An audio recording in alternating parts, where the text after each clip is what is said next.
We're back to Neil Haley Show, and I'm excited to welcome to the program my co-host, Paul Hollis, author of the Hollow series and CEO of Seniors Publishing. How are you, Paul? And I know you're excited about our guest today. Very excited. We have Anna Davis with us. She is a science fiction author of her new book is called Open Source, and she's going to tell us all about the writing process and what her book is about. Hey, Anna, thanks Yes, for stopping by. Appreciate it. How did that start out, you as a writer? You always want to be a writer? I always wanted to be a writer, but more in nonfiction and health writing. And so that's kind of my background. And now I write gritty sci-fi horror. So that's been kind of a journey for me to make that change. I have a degree in biology, and I started my master's in public health. And then I got involved in medical editing and health writing. And somewhere in the process, I was doing some inspirational writing, and one of my blogging friends suggested I write fiction. And I just didn't really care for it at the time, so I didn't listen to him. And he was actually pretty persistent and kept saying, oh, this blog post would be a good story, or you should write a novel about this. So one day, it was probably around 2009, 2010, in there, I sat down. I was like, well, what could I write? If I wrote a book, if I humored him, what would I write? And so I sat down, and what I wrote was a story about brain implants being hacked and tracked. And so I guess my science background kind of came out in that. And I guess it's classified as cyberpunk sci-fi horror.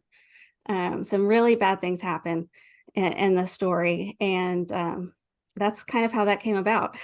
Well, we better watch out because Elon wants us to do the Neuralink thing. What's going to happen if we do that? Are you the first to do Neuralink? Oh, no.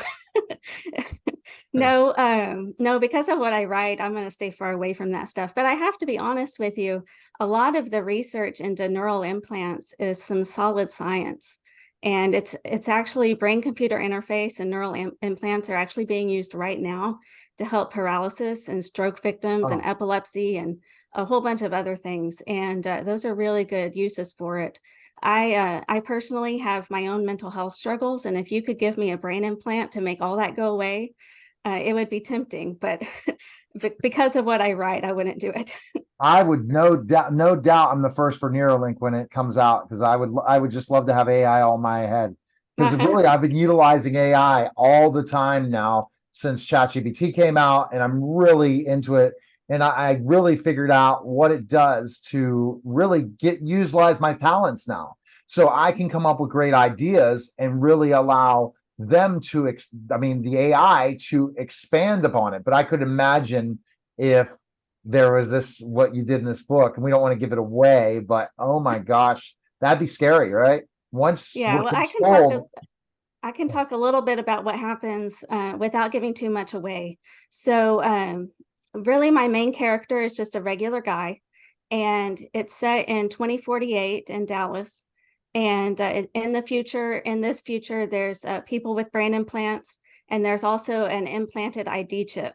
Well, he doesn't want to do either of these things, and so he's a reporter, and he ends up getting fired because he doesn't want to get the technology involved, and then he ends up homeless. So when we meet him in the opening chapters, he's been homeless for 3 months. And all because he doesn't want to get these chips that are so popular. And what happens is he's out on the streets in a homeless encampment, and he has his friends out in the streets with him. And he gets attacked one night while he's sleeping. And they implant him with a neurochip, is what I call it, a neural implant, against his will. And so he wakes up in the morning, he's got blood dripping down his face. And one of his homeless friends points to him and says, oh, you're one of them now. You've got the brain implant. You're one of them. And you only have a few days of being you left. And then you're going to be somebody else. So he basically has 3 days to get this chip out of his head, or the programming is going to kick in. And it's not giving too much away to say that the programming is bad. that sounds like it's bad. It's scary. A little what I'm bit. scared for is the fact is that we are being programmed in so many ways by subliminal messages and things like that. We need to program ourselves to become healthier in ourselves and figure out ways to self-program ourselves. But it's impressive because what we are able to put in the brain to make it work, it would be fantastic if they created all that stuff. But then how are we going to keep AI and other people from not controlling our brains, and then we become just mindless, just controlled by only a certain amount of people. And that's what it sounds like open source is. That's exactly what it is. And one of the things that was really eye-opening to me while I was doing research for this was hacking. Everything we have right now online, otherwise, anything that's online basically can be hacked. Our phones, our computers, medical devices, you can hack pacemakers. In fact, just recently, just over the weekend, was one of the big hacker conventions in Vegas called DEF CON. And they regularly hack medical devices just to prove that it can be done and to try to make them safer.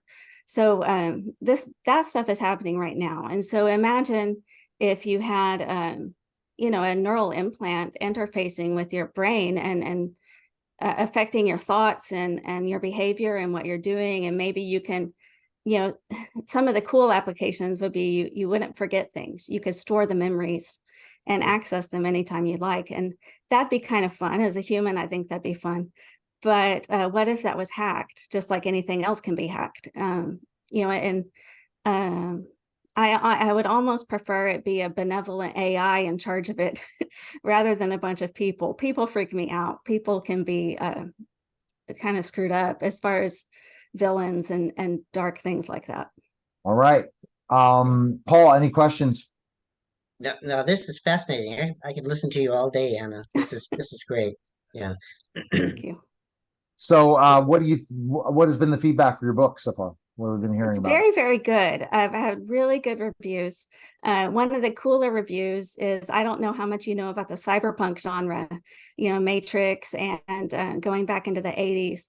But the man who coined the word cyberpunk, his name is Bruce Bethke. And he wrote a short story in 1980 and he called it cyberpunk. And that was the first use of the word. Well, he reviewed my book and he said it's great and it hits the ground running and never slows down.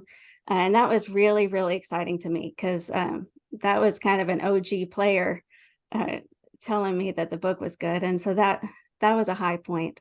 I've had a lot of good reviews. There's some students of neurotechnology and neuroscience who have really said, hey, this is the direction we're going with the science.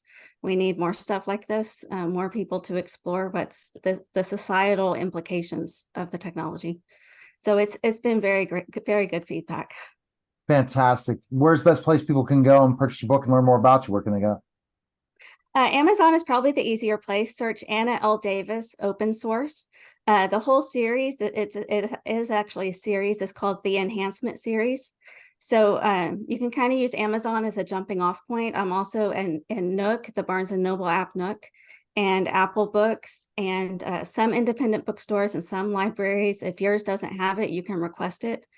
I'm really active on social media. My favorite one is Twitter, which we don't call Twitter anymore, is now called X. But I regularly post there about my thoughts about science and philosophy and life. And I'm on Twitter all the time. I'm also pretty much everywhere else: Facebook, Instagram, TikTok, LinkedIn. I'm all over the place. So, and I love to interact with All right. people. Sounds great. We appreciate you coming by. Thank you so much for having me. You're listening Thank and you. watching the Neil Haley Show, and we'll be back in just a moment.